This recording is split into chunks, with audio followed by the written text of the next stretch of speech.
Good morning, it's Lindsay. It's Thursday, July 24th, 2025, and just something else I wanted to talk about here in the morning because it's on my mind. Because, I do a lot of meditations and thinking, especially, at night or late at night when I'm asleep, or I dream a lot and I think a lot and I analyze, and this is for my own notations here, but I was listening to something about walking into traps and about spiritual warfare because all the things that are happening to me that have been going on, a lot of these opportunities that appear that seem too good to be true and whatnot, these offers or things that seem like they sound really good, but there's always a catch. There's always some kind of something where you have to sacrifice more of yourself or give something up in order for that to manifest. Like give up your freedom, for example, or your privacy, or your freedom to make a choice financially, for example. And so, these things I don't get past me when I'm listening to people, because in my case, since I just feel I really have that ability to to think intuitively, because of all the time that I spend alone, and that I pray, which sounds kind of silly to people, but I pray a lot. I have a higher power looking out for me, of people who I feel are looking out for me. Friends, people who passed away. This is my shrine. It's a shrine to the deceased. Relatives, and I do feel that I have a powerful lineage of people in my ancestry who clearly are looking out for me. I just feel that because I don't have any family in the flesh looking out for me, blood related, so I definitely feel that I mean, not that I'm aware of, I don't think, but I do feel like I have these deceased people looking out for me, who I was close to, a kind of spiritual bond with some of these people. And so I'm thinking more about this stuff that happened. Like yesterday was a weird day, as usual. I always have strange days and strange little conversations. And since I talk so little, so very seldom do I even say anything at the gym, for example, very seldom. Whenever I do talk to somebody, or somebody talks to me, usually it's them asking me questions. I've noticed, because I never say anything to anybody. I've spent the past 10 years at Gold's Gym without hardly saying a word to anybody, except when they talk to me, and except whenever all that stuff happened, when Alan passed away in 2023, and I was at that Goliad gym, and I was just going through and I was involved, and I was just going through so much, and a lot of things were going on at once. That's when I started getting really mad and talking to the fucking TVs and the surveillance and complaining out loud about all that surveillance and the way they were mocking me and humiliating me intentionally with the media, because I could clearly see that as a targeted person. And so that's when all that crap happened, and they got rid of those treadmills, and that clearly had to do with them punishing me because I was retaliating. And they are sending all these people to monitor me, like security, whatever, private security, FBI people, to keep tabs on me. I know these things. I could figure it out. I'm not dumb. So that happened, and that's other than that, I've never had any kind of outburst publicly ever in my life like that. That's the only time I've ever gotten angry and had an outburst, was that. And so anything like that a person goes through when you're going through severe trauma like that, they use that against you for the rest of your life and say, well, that's what they're able to say. Oh, she's crazy. Now, it's called severe PTSD and depression and shock, okay? When a person is going through all that physiological stress as well as emotional things at once. And these fucking government dumb fucks in the military and whatnot, in the CIA, they know that very well. They just target people like me because I'm a very emotional, feeling, intelligent person, and that's why they harass the shit out of me, because there's something about me that makes them mad. And I can see, I know this. I'm not bragging about myself, but I know these things. I'm not stupid, because this has been going on my entire life. my entire life, only now they have the technology to spy on people easily with the fucking, surveillance cameras and phones and whatnot. So yesterday, here's what's even more weird. And I'm thinking more about this whole thing. Okay, when I met with the Chase Bank about like 6 months ago, a little over 6 months ago, with the people there, and they told, we'll check back on you, you'll come back and we'll see how things are going, and he knew that I was interested in going to because he's asked me, he's like, I remember he specifically said, well, why don't you, I was telling him about how I go to the gym all the time and I feel like I ought to be getting paid to go there. I'm there every day. I take it very seriously, and then he said something, he looked at me and he's like, well, and I remember when I was leaving, he made some comment about, and his name was Victor. He said something like, well, why don't you, something about keep doing that or follow your passions about that, which of course I've been doing that. Nothing in my life, nothing has changed. It's other people that change. Everybody changes as you go through things in life.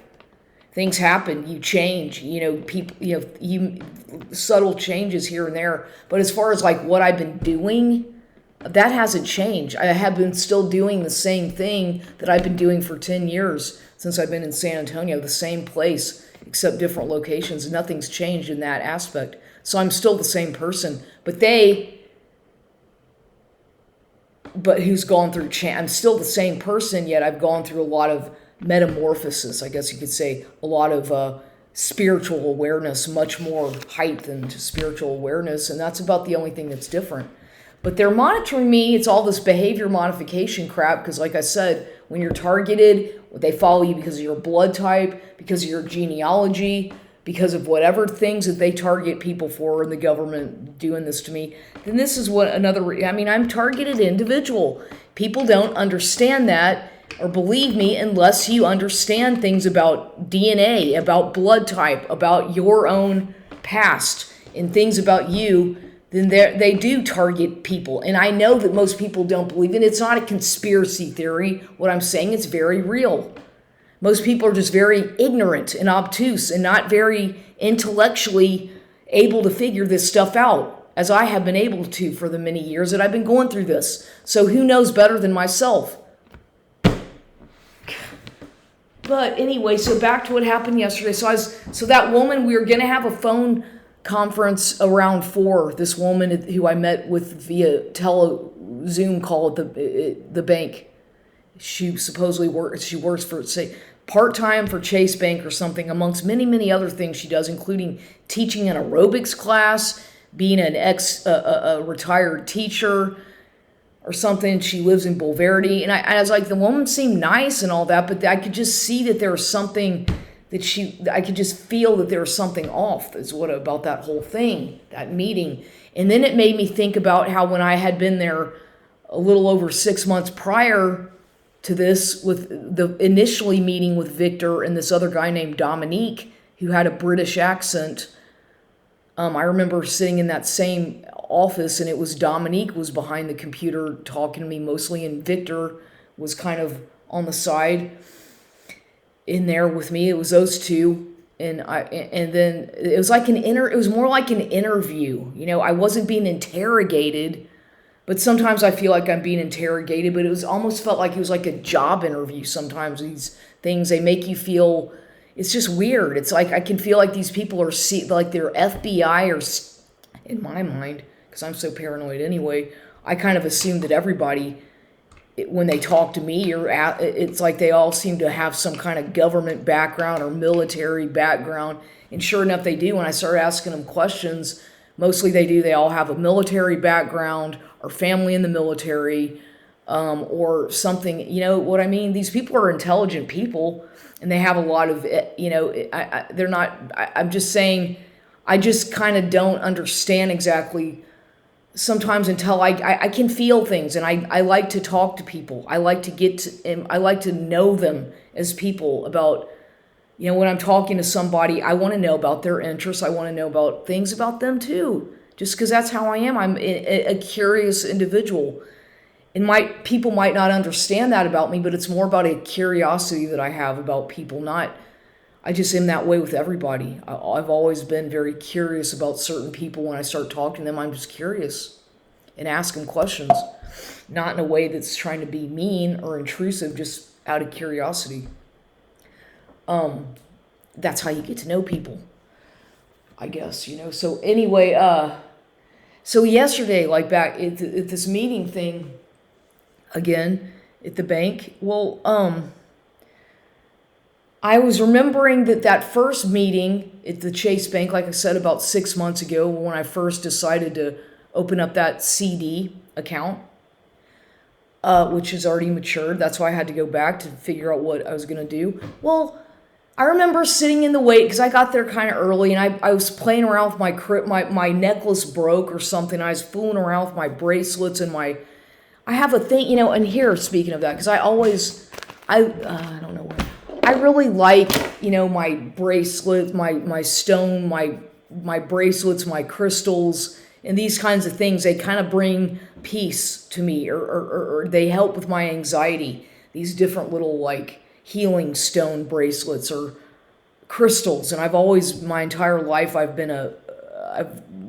worn little amulets and whatnot, and that kind of thing. And so I was fooling around with something in the waiting room. I remember at Chase Bank over there in the lounge, and some woman walked in. Some woman who was elderly woman, and she had a walker. I remember she probably was in her 90s at least, and she was. And I remember she had like a caretaker with her, or some woman, maybe a relative, or who was like her kind of assistant or caretaker. And the woman called her Barbara. She did say Barbara, and I remember that name, Barbara, because it just so happened that at that time, I buy these religious votive candles, which I've been doing for years and years and years. I've always collected those things. I have the Santa Muerte. I have various ones. I had a Santa Barbara candle. That one broke, by the way, speaking of that, because I had that candle on that, at that time when I met with the Chase Bank, at that time I had the candle there.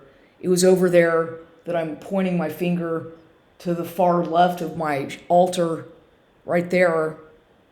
You see there's two votive candles there. There was one that was a Santa Barbara candle, Santa Barbara votive candle, that I had purchased at, I guess, like H-E-B or something in San Antonio. Well, that candle broke, or they got all messed up, like the wax got all screwed up, because I had put an incense in it, and it got so messed up and burned. Like sometimes when I put the incense in there, it does something like it screwed it up to the point that the wick was all messed up. So I threw it away, because I was like, I'll just get a new one. It's only a couple dollars. I'll buy a new one. So I threw it away one day, and that was, I don't remember how long that was. That was probably about 6 months ago that I threw that away, around that same time. Actually, ironically enough, now that I think about it, I threw that Santa Barbara votive candle away right around a few days after that visit at Chase Bank, when that woman in the waiting room, I remember listening, Barbara was in there, this elderly woman named Barbara with her assistant or caretaker or friend, whatever. And she was saying, and I remember clearly, she said something about, she was angry because they were doing something illegally, and she wanted to speak to the bank manager, the branch manager, and they're like, he's not available. She was really mad and causing a scene, not a huge public scene, but she was very angry and argumentative with the banker and Victor. She was having an argument with Victor, and she was saying, what you're doing is illegal. You don't have permission to be doing this with my money or something. I want to close down my account. And she said, I want to speak to the bank manager. And I was like, wow, this is, and it's almost like she was doing it for me. I mean, because I was the only there's another couple sitting there in a couple chairs, I remember, nearby. But I was there. It's almost like she was wanting me to hear this, and almost like there because, and she was looking at me. When she first came in, she made direct eye contact with me. She wanted me to hear this. I know this because I could feel it. And all that stuff, and her name was Barbara. Well, unless she was an actor, but the woman called her Barbara. And I remember the argument. And if they don't believe me, all they have to do is look on their surveillance cameras, I'm sure. I'm not making this stuff up. This was around 6.5, 7 months ago, whatever, more or less, at the Chase Bank on Highland Park here in San Antonio. A woman, an elderly woman by the name of Barbara, walked in there with a walker. She had white, kind of grayish hair. I remember she had her stuff on her walker, she had these bags kind of tied to the walker, like her purse and whatnot, where she was getting her things. And she was upset about something with her bank account because she said she's like, I'm going to call my lawyer and, I want to close down my account. What you're doing is illegal. It's not fair. Something that she was going off about, but it was something about them mismanaging her money that they didn't have permission to do. But I can assure you that she wanted me to hear about this. I feel like she wanted me to listen or hear that. Because it was right next to me. She was right next to me. She came into the bank and sat literally like right next to me in the other chairs to my left, right in front of me. I remember very clearly. I don't forget these things at all. I have a very photographic memory. And then, they do have a security person who sits way off to the side in the bank over there at the corner. And I met him the other day when I had to be escorted to the ladies' room, which is in another building. So they have to have a key code. So and his name was Jim, the security guard. A kind of larger, heavy-set Caucasian man named Jim, because I asked him his name. And I said, how long have you been working here? He said, about a year. I said, okay, that's interesting. Some security guard. And the name of that building, the people who lease that building, is called Primera Leasing Company. They lease out the building at Chase Bank. It's leased by Primera Leasing Company. But anyway, so all that happened, and then yesterday I had emailed that woman and said I need to postpone our phone because she wanted to talk to me on the phone. They were trying to pressure me into signing documents and make a decision on hurry up and make a decision about what to do with some of my money. And I'm like, I don't know what to do. I don't really know, because I kept having these feelings that don't do this, Lindsay. Don't sign anything. There's something off. And that's what my fucking intuition was screaming at me during that whole meeting, during that Zoom call. That's all that something was saying, don't do it. Don't listen. Lindsay, don't sign anything. Don't do this again. You've already done this enough in the past. I've been taken advantage of by people. And I'm not going to do it again. And I wasn't going to do it again. I didn't feel comfortable doing it. Something was off. Something clearly.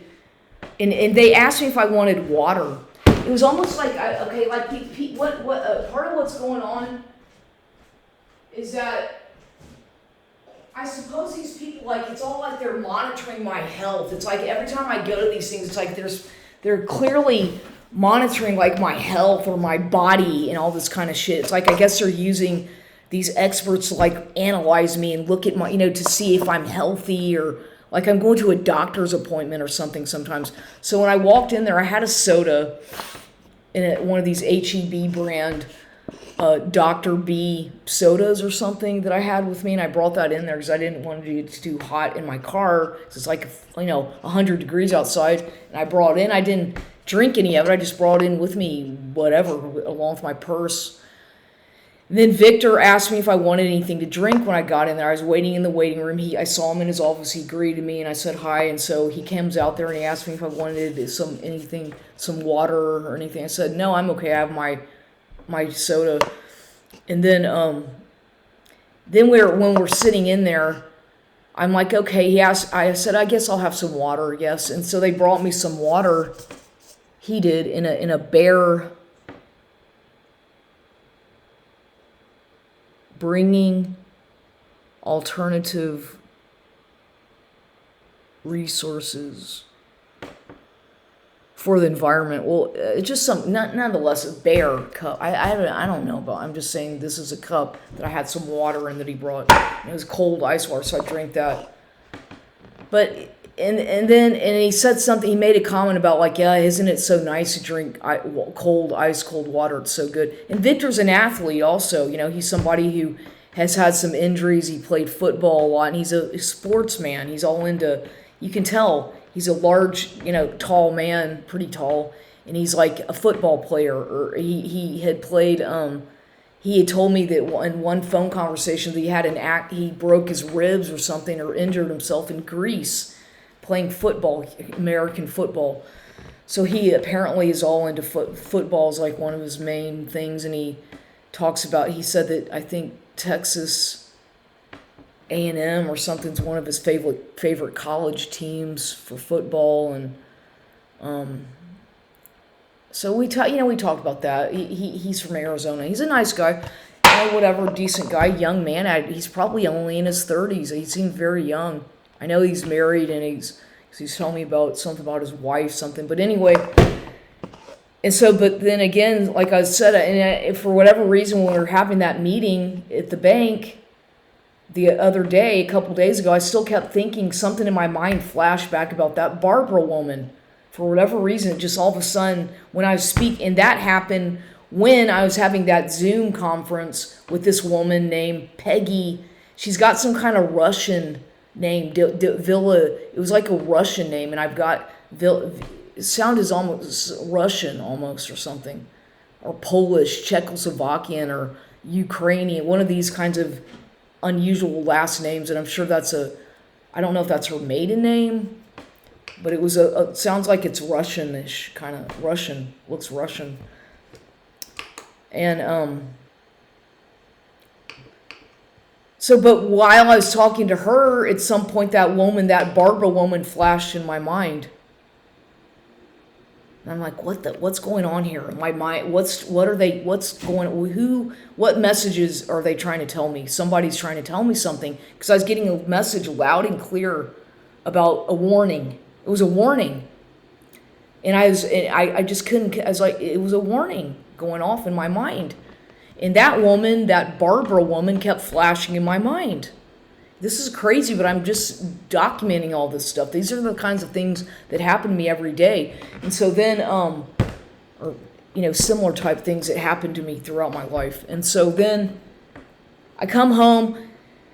And then, so yesterday we were supposed to have a conference call, or another call, a telephone call, and she was supposed to call me at 4:00. And right before I got angry because that freaking Luis Valdez had left me some message earlier. I was already angry. I'd made a video. I played the message because the guy still fucking acts like he was saying something about cutting my yard, and he's so trying to manage my finances. That dude, he's only.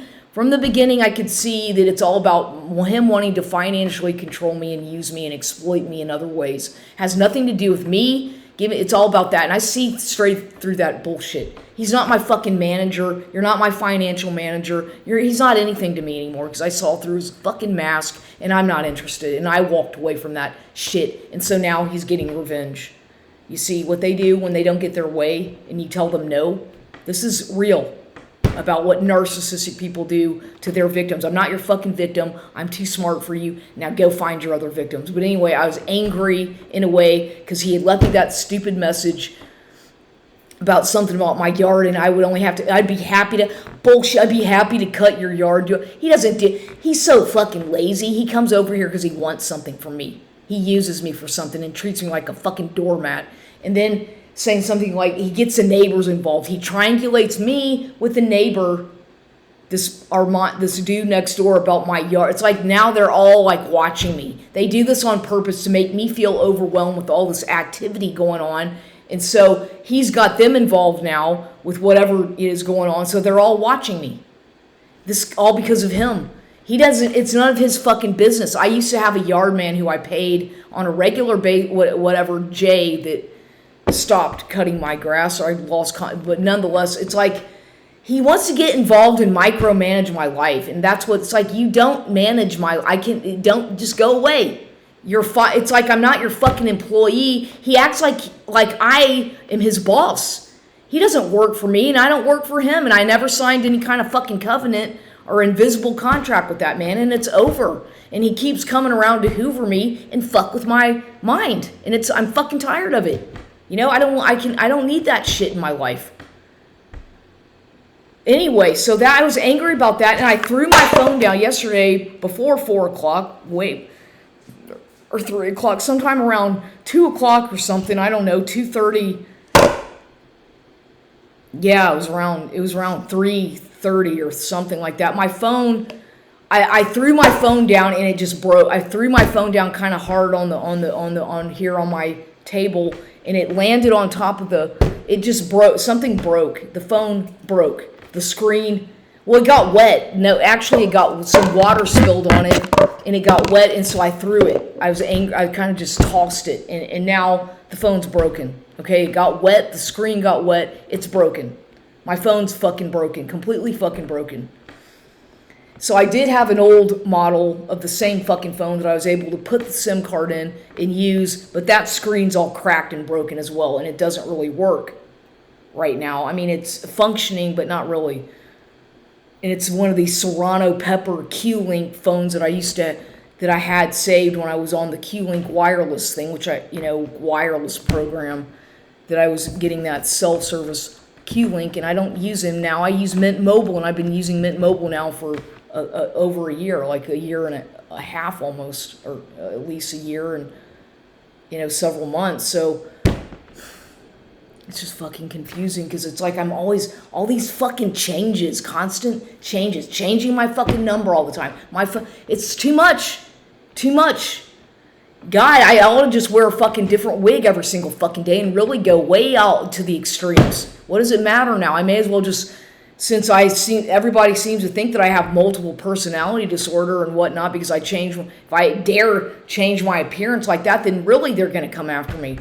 Because I know all that when that happened, how I would change my fucking hair appearance, and then they really start fucking with me if I would wear a wig for my hair issues, which, yeah, whatever. They loved it. All that fucking people do in society is try to shame women if you don't look perfect. At least I've got some goddamn hair on my head, okay? I don't have a lot, but at least I have some, so I'm not going to get into that right now because that's not what this video is about. But I'm just saying, they always are trying to find things to try to make you feel stupid and insecure. So anyway, that woman, she didn't end up calling me. To make a long story short, I got a phone message. It was all cut out yesterday from her around 5:30 because apparently she was at a doctor's appointment and she didn't get out in time, and she left me a phone message, this woman who I had the Zoom call with from the Chase Bank the other day named Peggy, and the message was all, and I could barely hear it, but she gave me her cell number and I'll call her at some point. But I was like,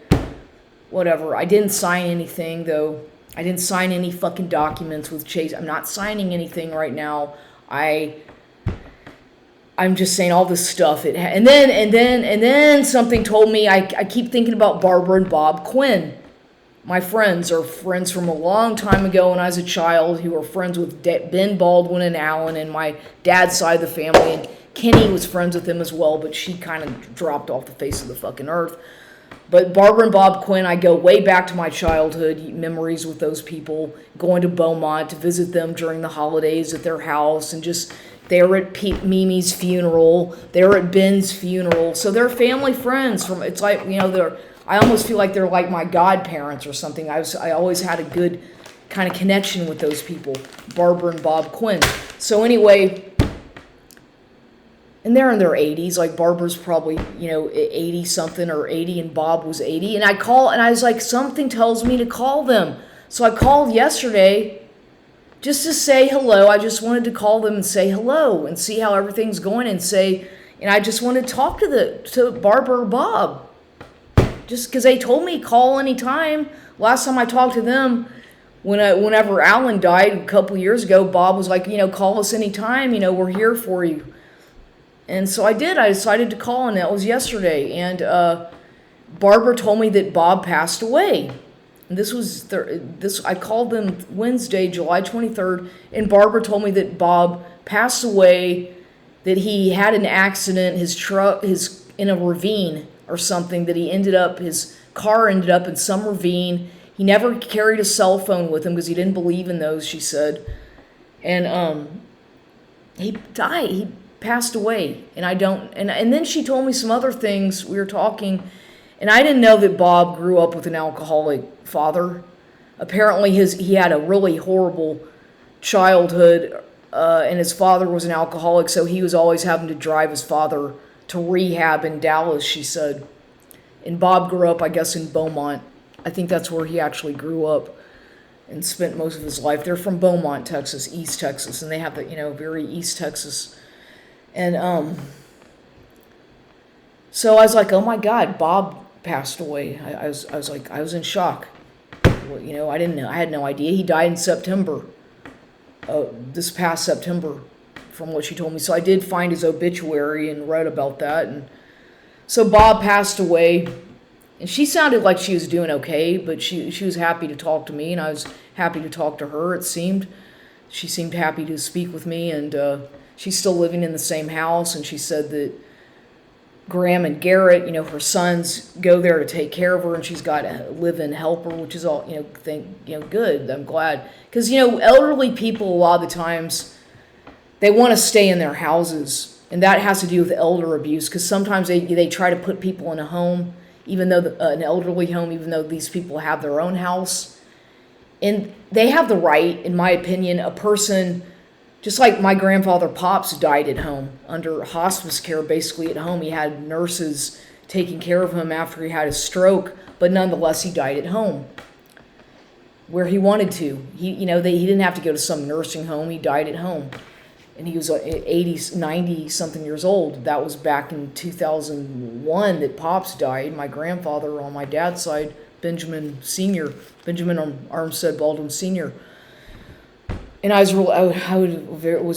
visiting him a lot at his house. I was always going to see him before he passed away. I was always really close to Peaches and Pops throughout my entire life. But anyway, so Bob passed away, and they had been married for like 60 years. And so I'm sure she's, that's got to be really difficult for her. But at least she does have family to take care of her and look out for her. And she's got a dog. She's telling me about her dog and Labradoodle and all that. So whatever. I had a nice conversation with her. To make a long story short, I had a good conversation with Barbara. But nonetheless, Bob passed away. Bob Quinn. And I was like, oh, wow, okay. But what's so weird is, once again, I don't know why... I just, all these things that happened, I just felt compelled to call her. I've been meaning to call her for months, or Barbara and Bob for months, and then I had no idea he died. I didn't know he died. But anyway, so that happened, and I just had to talk about this because strange things are always happening in my life, and now I was just listening to some video about how, you have to really listen to your intuition sometimes, about these warning voices about signing documents and being pressured into doing things that seem all too good to be true sometimes, but it's all coming at once, and that's what this video is about. It's like, these are like warning signs, and this is how the devil works. The devil will send people to do things to pressure you into doing things that you don't want to do. Because usually when there's money involved, this is what they do, and this is what they've been doing to me for my entire life. Especially when Peaches and Pops died, and then I was rushed over to that Bob Gerard attorney in Houston back in 2000, when Ben Baldwin Jr. died, when I was living in California at Liz's Antique Hardware store. And I came back hurried to sign those documents, because that's the first thing they made me do, is go sign a bunch of legal documents when Ben Baldwin Jr. died. And I was under pressure and duress, and I didn't even want to sign them, but they made me do it. I was like, why? I was asking questions, and nobody would answer my questions back then. I was like, there's something wrong with this. Why are they doing this to me? I already knew then. You see, they've been doing this to me my entire life, though. And I don't have to do anything that I don't want to do.